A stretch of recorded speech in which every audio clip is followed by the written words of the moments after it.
Subscribe करें और bell दबाएं ताकि कोई खबर रह न जाए।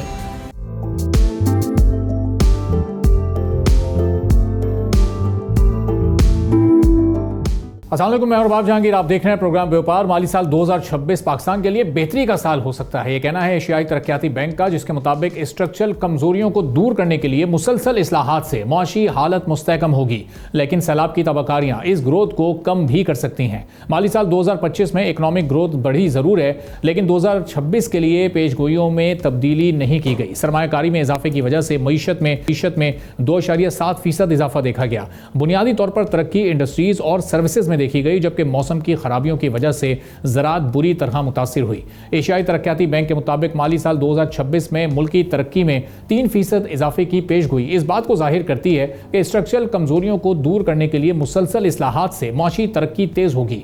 आलमी कर्ज पर कम होते खतरात और अदायगियों की वजह से भी इकनॉमिक ग्रोथ तेज होगी, क्योंकि आलमी एजेंसीज की जानिब से पाकिस्तान की रेटिंग बेहतर की गई है और पाकिस्तान और अमेरिका में तिजारती मुआहदा भी तय हो गया है। अब इस हालिया सैलाब की तबाही के बावजूद जो बहाली के इक़दाम हैं, उसकी वजह से मुआशी कमजोरियों को बेहतर करने में मदद मिल सकती है। सैलाब की तबाकारियों और उसके नतीजे में होने वाली महंगाई की वजह से अफराते ज़र की शरह 6% तक पहुंचने की तवक्को है, जो स्टेट बैंक की 5 से 7% की पेशगोई के अंदर ही है, लेकिन एशियाई तरक्याती बैंक की पुरानी पेशगोइयों से ज़्यादा है। सैलाब की वजह से अशिया सर्फ पर सप्लाई में रुकावटें उनकी कीमतें बढ़ा सकती है। पाकिस्तान में बैरूनी सेक्टर में इस्तेहकाम के साथ साथ ज़र मुबादला के ज़खायर 17.7 बिलियन डॉलर्स तक पहुंचने की तवक्को की जा रही है। चावल और कपास, जो कि पाकिस्तान की बड़ी मेन फसलें हैं, उसकी बड़ी पैदावार की वजह से एक्सपोर्ट्स बढ़ने की तवक्को की जा रही है। साथ ही इंपोर्ट्स में भी तेज़ी से इजाफा हो सकता है, चूँकि सैलाब की वजह से पैदा होने वाली किल्लत को दूर करने के लिए खुराक की इंपोर्ट्स ज़्यादा हो जाएंगी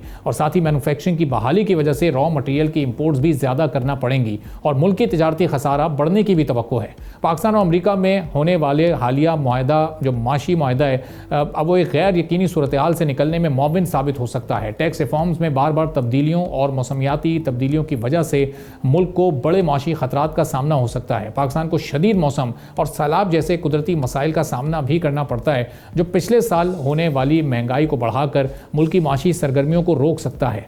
आलमी खतरात की वजह से अफराते ज़र, बैरूनी इस्तेहकाम और कारोबारी एतमाद भी मुतासिर हो सकते हैं। पाकिस्तान के लिए तेज़ी से इस्लाहात पर अमल करना ही मुल्क में कारोबारी सरगर्मियों को बढ़ा सकता है और मौजूदा तवक्कुआत से ज़्यादा ग्रोथ को बढ़ाने में मददगार भी साबित हो सकता है। ये कितनी हाल है, इसमें ग्रोथ को बढ़ाना कैसे मुमकिन हो सकेगा, इस पर हम गुफ्तगू करेंगे। मियां जाहिद हुसैन साहब साबिक वज़ीर हैं, सनतकार भी हैं। जाहिद साहब, बहुत शुक्रिया प्रोग्राम के लिए, आपने वक्त निकाला। अब इस वक्त जो आलमी इदारे हैं, जो मुख्तलिफ आलमी बैंक्स हैं, उनको भी एक तरह से तशवीश और खदशात हैं कि अब पाकिस्तान की जो ग्रोथ थी वो क्या इस सैलाब के नतीजे में रुकेगी, जो रिफॉर्म्स का सिलसिला था वो कितनी तेज़ी से चल सकेगा, क्योंकि इस वक्त रिवाइवल बड़ा इंपॉर्टेंट है सैलाब के बाद। जी, बिस्मिल्लाहिर्रहमानिर्रहीम। देखें, इसमें दो राय पाई जा रही हैं। एक राय जो है, जो थोड़ी सी नेगेटिव है, वो राय तो ये है कि ये सैलाब की वजह से पाकिस्तान में बहुत ज़्यादा तबाहकारियाँ हुई हैं और उसकी वजह से हमारी चावल और इसकी जो कॉटन की जो क्रॉप्स हैं वो खासा उनको नुकसान पहुंचा है और उसकी वजह से हमारी जो एक तो चावल की एक्सपोर्ट्स मुतासर होंगी और दूसरी तरफ हमारी कॉटन जो है उसकी हमें इंपोर्ट्स पहले के मुकाबले में ज़्यादा करनी पड़ेंगी। ये तो एक व्यू पॉइंट है। दूसरा व्यू पॉइंट ये है कि हमें इससे एक अपॉर्चुनिटी भी मिलेगी, क्योंकि जब भी कभी सैलाब आता है तो उससे ज़मीन जरखेज़ हो जाती है और आइंदा आने वाली जो फसलें होंगी उसमें तकरीबन 6-7% की ग्रोथ हम देख सकते हैं। तो 6-7% की अगर आइंदा आने वाली फसलों में अगर हमें ग्रोथ आती है तो इसका मतलब ये होगा कि इकॉनमी में तकरीबन 25-30 अरब डॉलर उसमें फर्दर इंजेक्ट होंगे और उसमें लोगों में खुशहाली आएगी। और दूसरी बात ये कि जो अभी वहाँ पे रिलीफ वर्क होगा और डेवलपमेंट का वर्क होगा, कंस्ट्रक्शन वर्क होगा, तो उसमें भी काफ़ी गवर्नमेंट इन्वेस्ट करेगी और उसकी वजह से भी मार्केट में कुछ बेहतरी आने की तवक्को है। एज फार दी हमारी जो क्रॉप्स और एग्रीकल्चर का ताल्लुक है, तो उसमें हो सकता है कि हमें कुछ इंपोर्ट्स में जाना पड़े और उससे हमारे ज़र मुबादला के जो ज़खायर हैं उनके ऊपर प्रेशर आ सकता है। लेकिन अगर हम ओवरऑल पाकिस्तान की अगर इम्पैक्ट देखें और पिक्चर देखें, तो पाकिस्तान में इंशाल्लाह अब ये जो सऊदी अरब के साथ जो हमारा एग्रीमेंट हुआ है, अमेरिका के साथ जो हमारी एक अच्छी रिलेशनशिप बननी है टुवर्ड्स दी बिजनेस क्लाइमेट, तो और फिर ये कि हमारी 17% के करीब हमारी अमेरिका में ग्रोथ भी आई है। फिर इंडिया के ऊपर जो कुछ उन्होंने टैरिफ की रिस्ट्रिक्शंस लगाई हैं उसके भी फ्रूट्स हमें मिलेंगे। कुछ हमारी चाइना को एक्सपोर्ट्स पहले से बढ़ी हैं। तो ओवरऑल अगर हम इम्पैक्ट देखते हैं तो मैं समझता हूँ कि पाकिस्तान की जो इकॉनमी की पोजीशन है वो पहले के मुकाबले में बेहतर ही रहेगी, और इंशाल्लाह आने वाले दिनों में हम देखेंगे कि पाकिस्तान को IMF से भी जो भी $1.5 अरब मिलना है वो भी मिल जाएगा। पाकिस्तान की जो ज़रूर इसमें एक प्रॉब्लम आ सकती है कि FBR के जो रेवेन्यूज़ हैं उनमें शायद कोई शॉर्टफॉल आ जाए, लेकिन वो भी कोई इतना ज़्यादा बड़ा उसमें शायद नहीं होगा चंक। तो ओवरऑल मैं देख रहा हूँ कि इसमें जो पाकिस्तान की इकॉनमी की कंडीशन है वो इंशाल्लाह बेहतर होगी, और बेहतर इंशाल्लाह उसमें कंसोलिडेशन होगी। तो जाहिर साहब, ये बेहतरी बड़ी वाज़ेह बेहतरी होगी या ये ज़ाहिर किसी हद तक मुतासर होगी सैलाबी सूरत हाल से? चूँकि जब भी हमारे एग्रीकल्चर के शोबे को नुकसान पहुँचता है तो हमारे फूड आइटम्स महंगे होते हैं, ओवरऑल इन्फ्लेशन बढ़ जाती है, फिर जो इंफ्रास्ट्रक्चर वहाँ पर इस वक्त तबाह हुआ है वो भी ज़ाहिर है उसको भी रीस्ट्रक्चर करना है। तो ये सारी चीज़ें मिलकर हमारे इन्फ्लेशन को बढ़ा सकती हैं। इसीलिए हम देख रहे हैं कि इंटरेस्ट रेट को भी बड़ा कॉशियसली इस वक्त स्टैटिक रखा हुआ है स्टेट बैंक ऑफ पाकिस्तान ने, गवर्नमेंट ने। तो ये अब फर्दर स्टेप्स क्या लेने पड़ेंगे हुकूमत को इस जो बेहतरी है उसको बड़ा वाज़ेह अंदाज में ग्रो करने के लिए? देखिए, इन्फ्लेशन का जहां तक ताल्लुक है तो स्टेट बैंक ने ऑलरेडी अपनी एस्टिमेशन जो रखी हुई है इस साल के लिए वो तकरीबन 7% रखी हुई है, और ये जो इन्फ्लेशन अभी होगी अभी गालबन कोई 4% के करीब है इन्फ्लेशन। लेकिन अभी जो देखी जाए जो हमारी ये जो ये कोर बास्केट होती है तो उसकी तो अभी 0.4% आई थी। तो उस एंगल से अगर हम देखते हैं तो हमारी जो इन्फ्लेशन जो है वो भी विद इन लिमिट्स ही रहेगी, और कोई इतनी ज्यादा बढ़ने का इम्कान नहीं है, क्योंकि गवर्नमेंट उसमें अगर किसी चीज़ की शॉर्टेज होगी तो उसको इंपोर्ट करेगी ताकि इन्फ्लेशन को कंट्रोल में रखा जा सके। जो सिर्फ एक काम जो आपने मुझसे पूछा कि गवर्नमेंट को क्या स्टेप्स लेने चाहिए, तो मैं ये समझता हूँ कि गवर्नमेंट को जो इस वक्त सबसे बड़े और अहम इमिनेंट जो लेने की ज़रूरत है स्टेप्स, वो ये है कि कॉस्ट ऑफ डूइंग बिजनेस को कम किया जाए। कुछ अगर बिजली की कॉस्ट कम कर दी जाए, मार्कअप का रेट 2-3% कम कर दिया जाए, आल दो कि हमारी डिमांड जो है वो है कि जी 5% आप मार्कअप कम करें। लेकिन मैं समझता हूँ कि मौजूदा हालात में जो स्टेट बैंक का केयरफुल स्टांस है उसमें अगर वो 2-3% भी अगर कम कर दे तो उसके नतीजे में $4-5 अरब की हमारी एक्सपोर्ट्स बड़ी आसानी से बढ़ सकती हैं। तो हमारा जो डेफिसिट होता है, अपना जो ट्रेड डेफिसिट है, वो तो नॉर्मली $25-30 अरब का होता है, लेकिन उसमें जो फॉरेन रेमिटेंस है वो आने के बाद वो सारा सबसाइड होता है। तो इसमें मैं समझता हूँ कि अगर हमारी $4-5 अरब की हमारी एक्सपोर्ट्स बढ़ जाएं, $3-4-5 अरब के हमारी रेमिटेंस बढ़ जाएं, तो ये सारी सिचुएशन जो है इंशाल्लाह बिल्कुल कंट्रोल में रहेगी, और हमारा जो करंट अकाउंट है वो थोड़ा बहुत नेग्लिजिबली सही लेकिन वो सरप्लस में ही रहेगा, नेगेटिव में आने के शायद इम्कानात नहीं है। तो अब जाहिर साहब देख रहे हैं कि 2-3 सालों से बड़ा कंट्रोल करके हम अपनी इंपोर्ट्स को लेकर चल रहे हैं। अगर इसको भी हम 3-4 साल पहले जो सूरत हाल थी उसी पर लेकर आते हैं तो फिर ये जो रेमिटेंसेस के थ्रू इस वक्त ट्रेड डेफिसिट हमारा बैलेंस हो रहा है, तो शायद वो सूरत हाल भी ख़तरे में पड़ सकती है। और ज़ाहिर अभी तो रेमिटेंसेस बहुत ज़्यादा आ रही हैं, अगर ये इनमें खुदा न खास्ता कोई कमी होती है तो फिर हमें कुछ मुश्किलात दरपेश हो सकती हैं। देखिए, फिलहाल तो रेमिटेंस में कमी आने के कोई इम्कानात नहीं है, बल्कि बढ़ने के ही इम्कानात हैं, क्योंकि अब जो सऊदी अरब के साथ हमारा एग्रीमेंट हुआ है तो इस वक्त अगर आप देखें तो हमें वहाँ से कोई सऊदी अरब से कोई $9 अरब के करीब हमें रेमिटेंस आती है, और इंडिया को भी तकरीबन इतनी आती है, और उसमें हमारे तकरीबन 25 लाख लोग वहाँ पे काम कर रहे हैं सऊदीया में, और इंडिया के भी कोई 24 लाख लोग काम कर रहे हैं। तो मुझे लगता यह है कि अब आने वाले दिनों में आप देखेंगे कि थोड़ा थोड़ा इंडिया की तरफ से वहाँ पे लोगों का जो है वो कम होगा और पाकिस्तान का शेयर वहाँ पे बढ़ेगा। तो पाकिस्तान का शेयर बढ़ने के नतीजे में फिर पाकिस्तान की वहाँ से रेमिटेंस भी बढ़ेंगी। इसी तरीके से मुझे ये भी लग रहा है कि इस वक्त इंडिया जो है वो कोई सऊदी अरब को $9 अरब की एक्सपोर्ट्स कर रहा है, 9 से 12 अरब के लगभग एक्सपोर्ट्स कर रहा है, तो उसमें भी और हमारी तकरीबन $700 मिलियन की एक्सपोर्ट्स हैं सऊदी अरब में।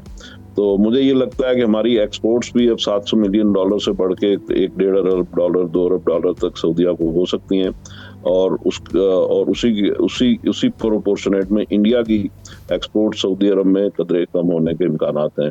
तो इस तरीके से थोड़ा थोड़ा अगर हम देखें तो हमें हर जगह से थोड़ी थोड़ी स्पेस मिलेगी, और उस स्पेस मिलने के नतीजे में भी, और दूसरी जो सबसे बड़ा हर्डल है हमें वो कॉस्ट ऑफ डूइंग बिजनेस है। अगर हम कॉस्ट ऑफ डूइंग बिजनेस इस वक्त अपनी ठीक कर लें, थोड़ी सी कीमतें कम कर लें, खासतौर पे फॉर एग्जांपल जो सऊदीया को हमने को $1.5 अरब की अगर एक्सपोर्ट्स करनी है तो उन चीज़ों को खास तौर पे अगर हम फोकस करके और उनकी कॉस्ट को अगर हम मैच कर लें इंडिया के साथ, और वो चीज़ें हम एक्सपोर्ट करना शुरू करें सऊदीया को, तो बड़ी आसानी से $2-2.5 अरब की हमारी एक्सपोर्ट सऊदीया को बढ़ सकती हैं। तो यही असल में हमें फाइन ट्यून करके मुख्तलिफ मुल्कों को टारगेट करके और उनके क्या क्या चीज़ें हमें वहाँ पे हम बेच सकते हैं और किन चीज़ों की गुंजाइश है, तो वहाँ फाइन ट्यून करके फोकस करके अगर हम एक स्ट्रेटेजी बना के काम करेंगे तो हर मुल्क के साथ हमें 2-3 अरब की एक्सपोर्ट्स हमारी बढ़ सकती हैं। और अगले 2-3 सालों में मैं तो बल्कि पुरुमीद हूँ कि इसी साल भी हम काम ये कर सकते हैं कि अगर इस तरह फोकस करके हम चलें तो हमारी 5-7-8 अरब की एक्सपोर्ट्स हमारी बढ़ सकती हैं। और अगले 2-3 सालों में जो प्राइम मिनिस्टर का विजन है कि हमने $60 बिलियन की एक्सपोर्ट सरपास करनी है, तो वो हम कर सकते हैं। और उसके लिए हमें बस ये 2-3-4 मुल्कों जो बड़े मुल्क हैं उनके साथ फोकस करके और फाइन ट्यून करके और अपनी एक्सपोर्ट्स को इस तरीके से डिज़ाइन करना होगा कि हम अपनी कॉस्ट जो है उसको ठीक करके मैच करके और कॉम्पिटिटिव प्राइसिंग कर सकें। फॉर एग्जांपल अगर आप जेम्स एंड ज्वेलरी की बात करें तो $950 अरब की इंटरनेशनल मार्केट है और उसमें पाकिस्तान का जो शेयर है वो सिर्फ $22 मिलियन यानी $2 करोड़। तो उसमें भी हम $5-7 अरब की बड़ी इजीली हम जेम्स एंड ज्वेलरी में अपनी एक्सपोर्ट्स कर सकते हैं और वो बड़ी हाईली वैल्यू एडेड एक्सपोर्ट्स होंगी। ठीक है, बहुत बहुत शुक्रिया मियां ज़ाहिद हुसैन साहब, साबिक वज़ीर हमारे साथ मौजूद थे। गुफ्तगू आपने सुनी। एक ब्रेक लेते हैं, ब्रेक के बाद वापस आएंगे, एक और अहम मौजू पर बात करेंगे।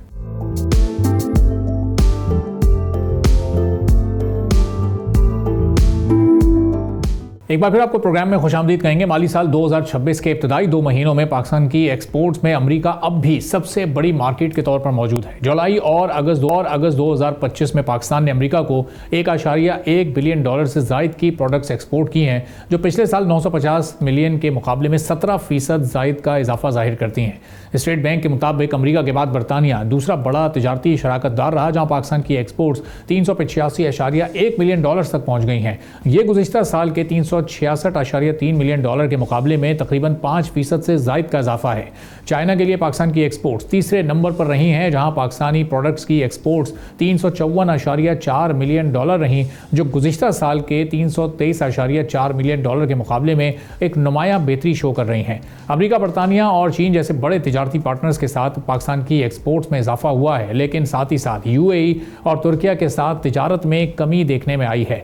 UAE को एक्सपोर्ट $320.7 मिलियन रही, जो गुज़िश्ता साल के $400.9 मिलियन से कम है, जबकि तुर्किया को एक्सपोर्ट्स में भी बड़ी कमी आई है और ये $28.5 मिलियन रही, जो गुज़िश्ता साल $64 मिलियन से भी ज़ायद थी। यूरोपीय मार्केट्स में पाकिस्तान की एक्सपोर्ट्स की अगर हम बात करें तो जर्मनी को $305 मिलियन से ज़ायद की एक्सपोर्ट्स की गई, जो गुज़िश्ता साल $287 मिलियन से खासी ज़्यादा हैं। फिर नेदरलैंड्स को एक्सपोर्ट $242 मिलियन से ज़्यादा रही, जो गुज़िश्ता साल $247 मिलियन के अराउंड थी। फिर इटली को पिछले साल $186 मिलियन के मुकाबले में इस साल $215 मिलियन से भी ज़ायद की एक्सपोर्ट्स की गई। स्पेन को गुज़िश्ता साल के $231 मिलियन से ज़्यादा $242 मिलियन की एक्सपोर्ट्स रिकॉर्ड हुई हैं। फ्रांस में भी एक्सपोर्ट्स बढ़ी हैं, जहां $88 मिलियन पिछले साल थी, और बेल्जियम को गुज़िश्ता साल $100 मिलियन की एक्सपोर्ट्स की गई थी, जो कि कम होकर $86 मिलियन की रह गई हैं। अफगानिस्तान को एक्सपोर्ट्स में कमी देखी गई है, जहां गुज़िश्ता साल के $146 मिलियन के मुकाबले में $109 मिलियन की एक्सपोर्ट्स की गई हैं। बांग्लादेश को पिछले साल पाकिस्तान ने $122 मिलियन की एक्सपोर्ट्स की थी, इसमें भी कमी वाक़ई हुई है और $116 मिलियन पर यह फिगर आ गया है। सऊदी अरब को पिछले साल $114 मिलियन के मुकाबले में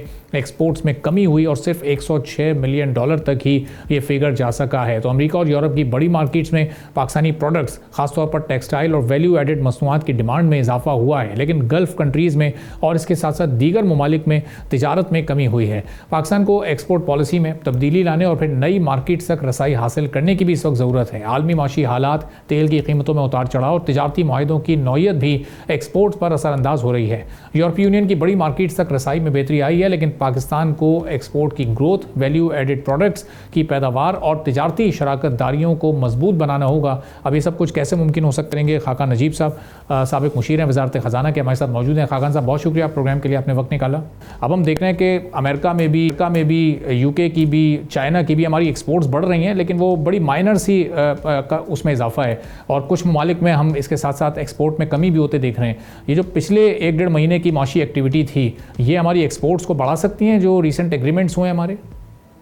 बिस्मिल्लाहिर्रहमानिर्रहीम। तो अरबाब भाई, गुफ्तगू इस तरह से है कि ऑब्वियसली एक मैक्रो स्टेबिलिटी के बाद हमने लार्ज स्केल मैन्युफैक्चरिंग को भी पिछले 2 माह का जब डेटा हम देखते हैं तो उसमें हमें दिखाई देता है कि अर्ली साइंस हैं कि थोड़ा सा लार्ज स्केल मैन्युफैक्चरिंग, जुलाई का डेटा तो बेहतर ही आया था काफ़ी, कि उसमें भी एक पिकअप है। That probably has translated into slightly better exports as well, but हमारी इंपोर्ट्स भी उसी तरह बढ़ी हैं और ट्रेड डेफिसिट जो 2 माह का है वो भी बढ़ा है, ये भी हमें याद रखना है। और करंट अकाउंट जो है वो भी नेगेटिव है 2 माह के जो डेटे को हम देखते हैं।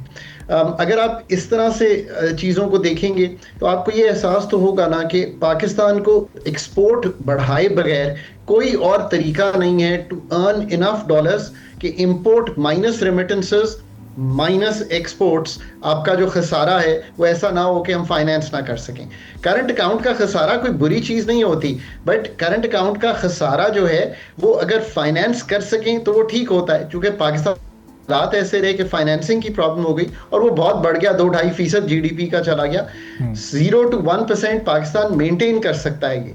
अब जहां तक एक्सपोर्ट्स का ताल्लुक है, so what do you export to the world, right? You main export 16-17 अरब डॉलर टेक्सटाइल, देन बाकी देख लें लेदर, फार्मास्यूटिकल, छोटे मोटे गुड्स हैं, मार्बल है, ये सब चीज़ें मिलाकर सर्जिकल स्पोर्ट्स आपकी एक एक्सपोर्ट की बास्केट बनती है। और एक आपकी सर्विसेज की एक्सपोर्ट है, वो क्या है? वो आपकी मेनली आईटी और आईटीईएस पे है, वो 3-3.5 अरब डॉलर की है। तो ये एक बास्केट बनाए तो इस दफ़ा सोचा जा सकता है कि 37 अरब डॉलर के करीब की आपकी एक्सपोर्ट ओवरऑल बन जाएगी। Can I give you a number? आप हैरान हो जाएंगे। 1,74,000 उन 90% ऑफ 70 लाख, यानी कि चले आप समझ लें 60 लाख छोटा कारोबार है पाकिस्तान। 1,74,000 के पास फॉर्मल फाइनेंस है, बाकी सब जो है वो कहीं से पैसे पकड़ते हैं या अपने कारोबार को बड़ा नहीं कर सकते। सो अगर इनको ग्लोबल वैल्यू चेन का पार्ट बनाना है तो इनको आपको फाइनेंशियल इंक्लूजन स्ट्रेटजी में लाना पड़ेगा। कई साल पुरानी बात है, मुझे याद है हम NFIS की कहानी लिख रहे थे, स्टेट बैंक ने वो बनाई, हम सुन रहे थे फाइनेंस में जब मैं था, ये तब की बात है।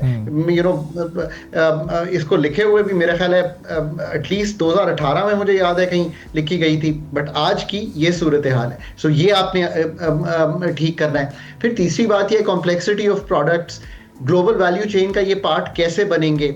मतलब वियतनाम को जो सैमसंग को एक कंपनी को 72 लाख डॉलर की मतलब 72 अरब डॉलर की एक्सपोर्ट करता है ऑफ डिफरेंट पार्ट्स। सो हमने उसका पार्ट कैसे बनना है?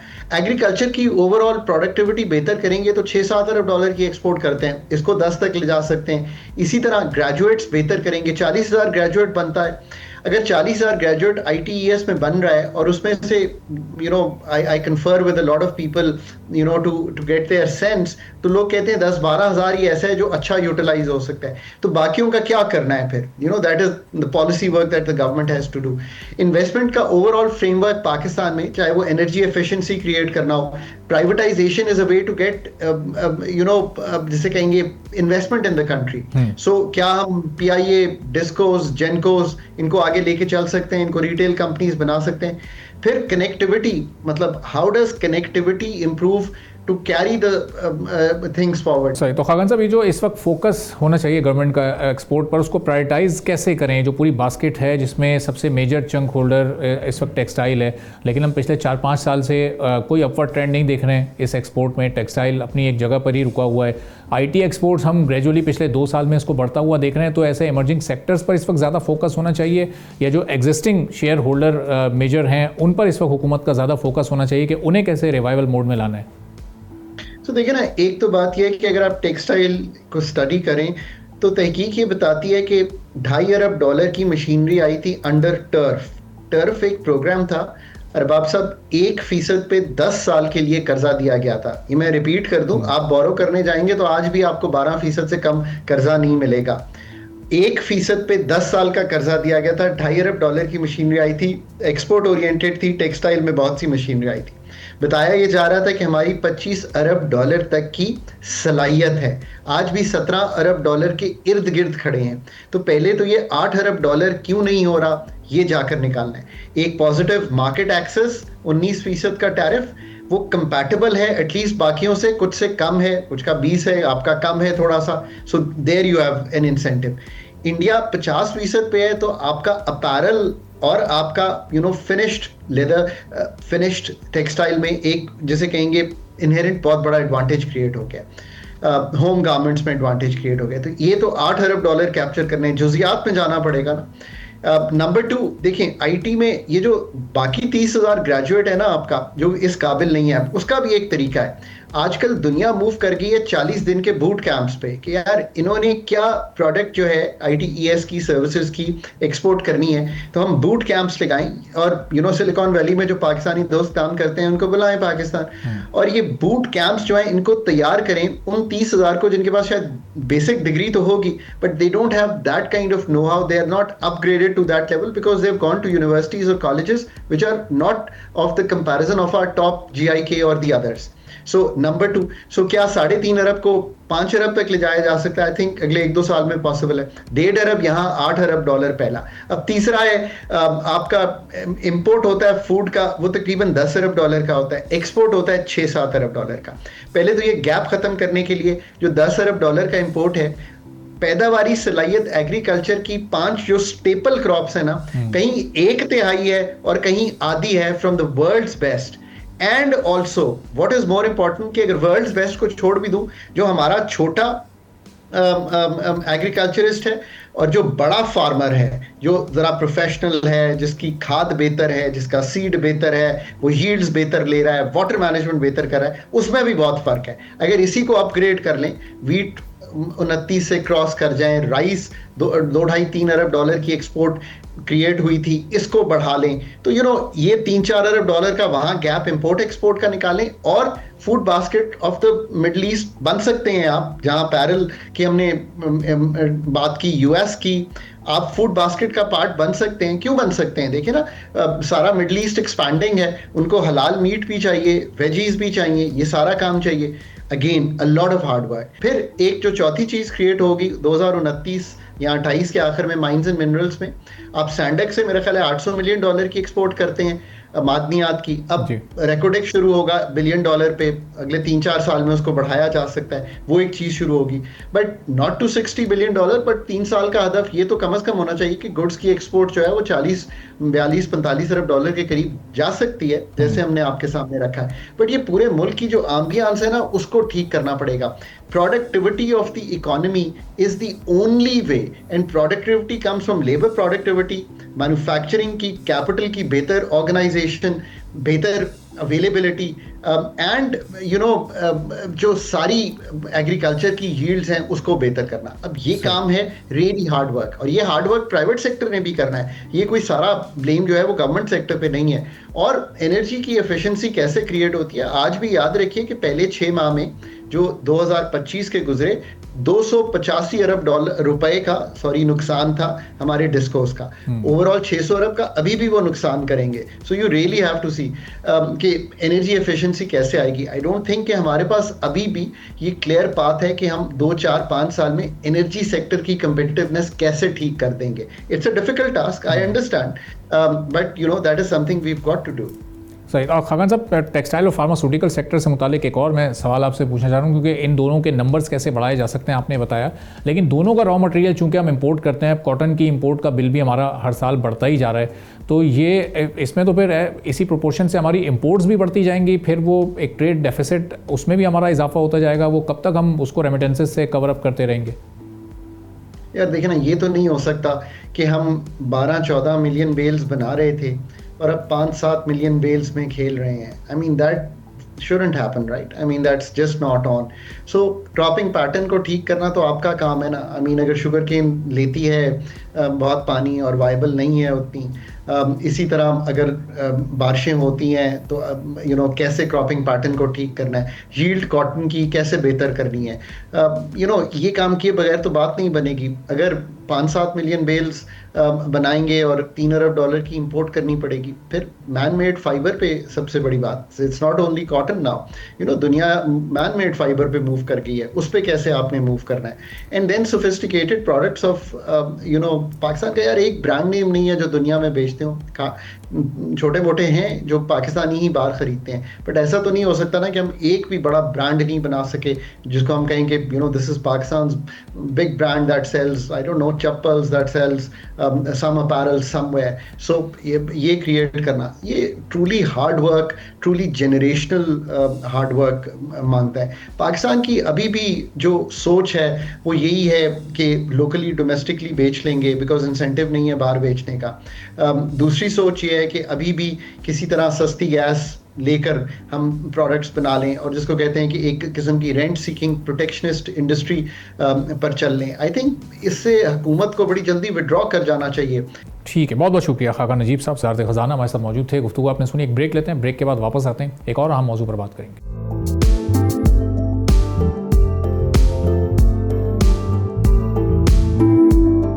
एक बार फिर आपको प्रोग्राम में खुशामदीद कहेंगे. एफबीआर ने टैक्स ईयर 2025 के लिए इनकम टैक्स रिटर्न फाइल करने की आखिरी तारीख में हर साल की तरह तोसी की है और इब्तदाई तौर पर अभी ये तोसी 15 दिन की है, जिसके मुताबिक रिटर्न फाइल करने की नई डेडलाइन अब 15 अक्टूबर 2025 मुकर्रर हो गई है. इससे कबल ज़ाहिर है ये तारीख रूटीन के मुताबिक 30 सितंबर 2025 थी. एफबीआर के मुताबिक ये फैसला इनकम टैक्स ऑर्डिनेंस 2001 के सेक्शन A 214 के तहत किया गया है, जो इदारे को इख्तियार देता है कि अवामी मफाद में डेडलाइन में तोसी की जा सके. एफबीआर के मुताबिक तोसी का मकसद टैक्स देने वालों को सहूलत फराहम करना है, क्योंकि मुख्तलिफ trade bodies, tax bar association और अवाम की जानिब से डेडलाइन बढ़ाने की दरखास्तें की गई थी. इस फैसले के बाद ये तवक्को भी जाहिर की जा रही है कि रिटर्न फाइलिंग की शरह में इजाफा होगा और ज़्यादा से ज़्यादा टैक्स देने वाले गोशवारे जमा करवा सकेंगे. टैक्स ईयर 2024 में तकरीबन 7.7 मिलियन अफराद ने इनकम टैक्स रिटर्न जमा कराए थे, जो 2023 के मुकाबले में 4.5 लाख ज़्यादा थे. इब्तदाई मरहले में सिर्फ 4 मिलियन रिटर्न ही जमा हो सके थे, जिसके बाद डेडलाइन में तोसी के बाद ये तादाद बढ़ी थी. फिर एफबीआर को उम्मीद है कि इस तरह मौजूदा साल भी ज़्यादा से ज़्यादा फाइलर सामने आएंगे और मुकर्ररा आदाफ हासिल करने में मदद मिल सकेगी. टैक्स रिटर्न फाइलिंग के साथ साथ अब एफबीआर के लिए जो दूसरा और हमेशा से एक सबसे बड़ा चैलेंज रेवेन्यू कलेक्शन का रहा है. माली साल 2026 के पहले क्वार्टर में एफबीआर ने 2.8 ट्रिलियन रुपए का टैक्स रेवेन्यू जमा किया है, जो ज़ाहिर मुकर्ररा हदफ से 3 ट्रिलियन रुपए रखा गया था, उससे 198 बिलियन रुपए कम रहा है. अब सितंबर 2025 में एफबीआर ने 1.23 ट्रिलियन रुपए टैक्स इकट्ठा किया, जो कि हदफ से 138 बिलियन रुपए कम था. एफबीआर की जानिब से मुख्तलिफ टैक्सों की वसूली ज़ाहिर हम देख रहे हैं और इनकम टैक्स के हदफ से 96 बिलियन रुपए कम यानी 1.3 ट्रिलियन रुपए वसूल किए जा सकें. लेकिन ये वसूलियाँ पिछले साल के मुकाबले में 11% ज़ायद ज़रूर हैं. सेल्स टैक्स की हम बात करें तो उसमें भी 122 बिलियन रुपए की कमी हुई और 1.02 ट्रिलियन रुपए हासिल हो सके हैं. अलबत्ता एफईडी यानी फेडरल एक्साइज ड्यूटी मुकर्ररा हदफ से कुछ ज़्यादा 190 बिलियन रुपए वसूल की गई है. कस्टम ड्यूटी में भी 13% का इजाफा हुआ है. बजट में इंपोर्ट ड्यूटी में कमी के बावजूद 312 बिलियन रुपए कस्टम्स ड्यूटी की मद में वसूल किए जा सकें. एफबीआर की वसूलियों में कुछ बेहतरी तो आई है, लेकिन आदाफ अब भी मुकम्मल नहीं हो पा रहे हैं और गुज़िश्ता चंद महीनों में एफबीआर ने मुतादिद इस्लाहात भी मुतारिफ करवाई ताकि टैक्स देने वालों के लिए रिटर्न फाइलिंग को आसान बनाया जा सके, रेवेन्यू कलेक्शन को बेहतर बनाया जा सके. अब इसके बावजूद भी हमें कोई मेजर बेहतरी क्यों नज़र नहीं आ रही है, इस पर हम बात करेंगे. हमारे अशफाक एक्सपर्ट हैं, हमारे साथ मौजूद हैं. हमारे साथ बहुत शुक्रिया प्रोग्राम के लिए, आपने वक्त निकाला. ज़रा जो रिफॉर्म प्रोसेस है उसकी तरफ हम आते हैं, लेकिन ये जो हर साल डेट बढ़ाई जाती है, क्या 30 सितंबर तक लोगों के लिए मुमकिन नहीं होता? 3-4 महीने पहले से पता होता है रिटर्न फाइल करने हैं, उसके बावजूद भी वो अगले 15 दिन का इंतजार करते हैं फाइलिंग के लिए. जी बिस्मिल्लाहिर्रहमानिर्रहीम. थैंक यू अरबाब भाई. देखिए पिछले सालों का तो मैं कुछ नहीं कह सकता, लेकिन इस साल एक तो आईरिस पोर्टल पे जो एक नोटिफाइड फॉर्म होता है वो भी लेट नोटिफाई हुआ और अपलोड हुआ था. पहली चीज तो ये. दूसरी चीज ये कि बहैसियत एक टैक्स कंसल्टेंट, एक टैक्स लॉयर, मुझे खुद अपने क्लाइंटों के और इवन इनफैक्ट अपने रिटर्न फाइल करने में काफ़ी दुश्वारियां पेश आ रही थी, क्योंकि पूरा जो आईरिस का पोर्टल है वो बिल्कुल आप समझे स्टाइफल हुआ था, जैम हुआ था. तो बिल्कुल आप समझे बहुत मुश्किल हो जाता है कि जो है ना टेक्निकल ग्लिचेस की वजह से कुछ केसेस हम ऐसे सुन रहे हैं कि जी टैक्स की कंप्यूटेशन जो है वो ज़्यादा बता रहा है. आप अपनी एक्सेल में वर्किंग करते हैं, जब वो वर्किंग जो है पोर्टल में पंच इन करते हैं तो पोर्टल जो है ज़्यादा टैक्स बता रहा है. फाइनल टैक्स जो ये बैंक की में प्रॉफिट ऑन डेट है, डिविडेंड पे अगर लेट से ज़्यादा टैक्स कट गया है लेट से अगर आपका 100 रुपए पे 15 रुपए टैक्स कटना था और लेट से किसी भी बैंक ने लेट से 18 रुपए काट दिया है, ठीक है, तो अब वो फाइनल टैक्स तो है 15 रुपए कटना चाहिए था, वो एंड में क्या कर रहा है इस साल के वो बजाय इसके कि वो टैक्स चार्जेबल 15 बता रहा है, वो टैक्स चार्जेबल 18 बता रहा है, और बाकी 3 रुपए जो है जो आपका ज्यादा कट गया, जो आपका हक है आपको वापस मिले, वो जो रिटर्न का फॉर्म है वो रिफंडेबल नहीं दिखा रहा ना, वो एडजस्ट कर रहे हैं, वो टैक्स चार्जेबल की मद में ही ले जा रहे हैं। तो और बहुत ऐसी चीजें हैं जैसे एसोसिएशन ऑफ पर्संस पे की इनकम पे जो है सेक्शन 4AB का सरचार्ज फॉर्म लगा रहा है, जहां मिनिमम टैक्स हायर है उस पे सरचार्ज लगा रहे हैं सेक्शन 4AB में। तो बहुत ऐसी चीजें हैं जो इस दफा मेरे ख्याल से बिल्कुल मिसमैनेज हुई हैं FBR के एंड से, जिसकी वजह से लेजिटिमेटली लोगों को बहुत ज्यादा दुश्वारियां आई हैं रिटर्न फाइलिंग में। देखिए ताली हमेशा दो हाथ से बचती है, ठीक है, मैं ये नहीं बोल रहा हर कोई जो है वो टाइम पे आया है रिटर्न फाइल करने के लिए, मगर जब इतने टेक्निकल ग्लिचेस हों तो आप मुझे एक बात बताएं ना, जो टाइम पे फाइल करता भी हो ना वो भी थोड़ा सहम जाए और ठहर जाता है, तो यार मैं रिटर्न फाइल करूं, ऐसा ना हो कि यार कोई सिस्टम में गड़बड़ हो जाए तो जो है लेने के देने पड़ जाएं। तो इसीलिए मेरे ख्याल से इस दफा मेरा नहीं ख्याल FBR ने कोऑपरेट किया है कि जो ग्लिचेस हैं उसको रिजॉल्व करने में। एंड में बिल्कुल सिस्टम हैंग हो रहा था। सही, तो हमारे साहब इसका मतलब अगर हम एक्सपेक्ट कर रहे थे कि इस साल हम 10 मिलियन को क्रॉस कर जाएंगे अपने फाइलर्स के फिगर में, तो शायद ये मुश्किल हो जाएगा, क्योंकि पिछले साल हम 8 मिलियन तक तो पहुंच चुके थे। इस साल तो लोगों की और हौसला अफजाई होनी चाहिए थी और ये प्रोसेस आसान होना चाहिए था, लेकिन अब शायद इस फिगर तक भी पहुंचना इस वक्त मुश्किल दिखाई दे रहा है। सर आप मुझे एक बात बताएं, चले मैं किसी और का क्यों बोलूं, मैं अपनी बात कर लेता हूं। मैंने FBR को भी एक ईमेल करी हुई है, मेरे टैक्स रिटर्न जो पोर्टल है उसमें टैक्स जो है ना गलत कंप्यूट कर रहा है। मैंने उस पर ट्वीट भी किया था कल शाम में, FBR को टैग भी किया था। माशाल्लाह से मुझे ईमेल का जवाब आया कि जी ये तो आपके रीजनल टैक्स ऑफिस से पर्टेन करती है, जाएं आप रीजनल टैक्स ऑफिस में चले जाएं। ये भी नहीं लिखा जी किससे मिले, अच्छा, कि बस जी रीजनल टैक्स ऑफिस चले जाएं। तो आप मुझे एक बात बताएं कि कौन जी कंप्लायंस टाइम पे करना चाहेगा? तो जो करना चाहेगा उसको भी आप रोक ही रहे हो करने टाइम पे कंप्लायंस करने से। सर ऐसे फाइलर जो है ना निल फाइलर जरूर बढ़ जाएंगे, जिनको प्रॉपर्टी की ट्रांजैक्शनें करनी हो तो वो निल फाइल करके जी ठीक है जो है ना एडवांस टैक्स कम कर लेंगे, वो सही है। That is not reform, that is just an I wash. तो ये मेरा नहीं ख्याल, ये जो आप फिगर कोट कर रहे हैं 10 मिलियन तक बहुत मुश्किल है कि ये जो है ना लास्ट ईयर के फिगर्स को मैच कर जाए और थोड़ा सा उससे बेहतर शायद हो जाए। But I do not think कि जो है 10 मिलियन जो है ये रीच करेगा। सही, और एक तरफ तो हमारे साहब ये इधर रिफॉर्म करने की ज़रूरत है, सिस्टम को आसान करने की ज़रूरत, और जो रेवेन्यू कलेक्शन का प्रोसेस है FBR का वो भी हम देख रहे हैं। पिछले साल भी ऑलमोस्ट 1.2 ट्रिलियन का एक गैप रहा, अभी भी हम सिर्फ 2 महीने में देख रहे हैं 200 बिलियन ऑलमोस्ट, अभी भी ये शॉर्टेज चल रही है। तो ये शॉर्टफॉल इसी तरह चलता रहा तो एक बार फिर पिछले साल वाली परफॉर्मेंस को हम रिपीट करेंगे तो वो 14 ट्रिलियन से ज़्यादा का एक एम्बिशियस फिगर अनाउंस करने की हमें क्या ज़रूरत थी? अरबाब भाई देखिए, मैं तो हर जगह यही बात करता हूँ कि टारगेट्स वो सेट करें जो कि पूरे हो सकें, ओवरली एम्बिशियस ना हो, अनरियलिस्टिक ना हो। आप मुझे एक बात बताएं, 198 बिलियन तो ये ऑन पेपर है, अब इसमें से कोई मुझे सिर्फ ये बता दे एडवांसेस कितने लिए हैं और लेजिटिमेट रिफंड्स कितने रुके हैं। ये भी तो ये हम फैक्टर इन नहीं करते ना सर। ये जिस दिन ये फैक्टर इन करना शुरू होगा असल परफॉर्मेंस तो तब सामने आएगी कि आखिरी 2-3 दिनों में कितने एडवांसेस लिए गए हैं, लेजिटिमेटली कितना रिटर्न के साथ पैसा जमा हुआ है। ठीक है, वो तो आपका आना ही था आपके पास, सही है, बट इसमें एडवांसेस कितने। और आप मुझे एक बात बताएं ना, मैं तो पिछली दफ़ा भी ये कहा था और हर दफ़ा ये कहूँगा कि जी मिनिमम टैक्स का जो विदहोल्डिंग रेट है उसको बढ़ाने से 1 पॉइंट आएगा, डेडवेट लॉस क्रिएट होगा, कोई आपको फ़ायदा नहीं हो। जो फ़ायदा हो भी रहा था वो भी फ़ायदा ख़त्म हो जाएगा। Business community is shaken, there like हम कहाँ जाएं, हम कारोबार करते हैं भाई, ठीक है, लोगों को रोज़गार भी मिलता है, अपना पेट पालने के लिए करते हैं, अपने जो है फैमिली का पेट पालने के लिए करते हैं, बच्चों को तालीम देने के लिए करते हैं। इसलिए थोड़ी करते हैं कि जी 80% ऑफ आर जो हमारा प्रॉफिट है वो FBR के पास चले जाए। तो देखें कोई रीजनेबल टैक्स रेट होना चाहिए, बिल्कुल सही। रीजनेबल टैक्स रेट होना चाहिए ताकि जो है, और ये रीजनेबल रिफॉर्म्स जो है ना इंट्रोड्यूस करने चाहिए। ठीक है, बहुत बहुत शुक्रिया हमारे इशफाक़ुल्लाह साहब, टैक्स एक्सपर्ट हमारे साथ मौजूद में सुनिए। इसी के साथ नाज़रीन आज के प्रोग्राम से इजाज़त दीजिए, अल्लाह हाफ़िज़।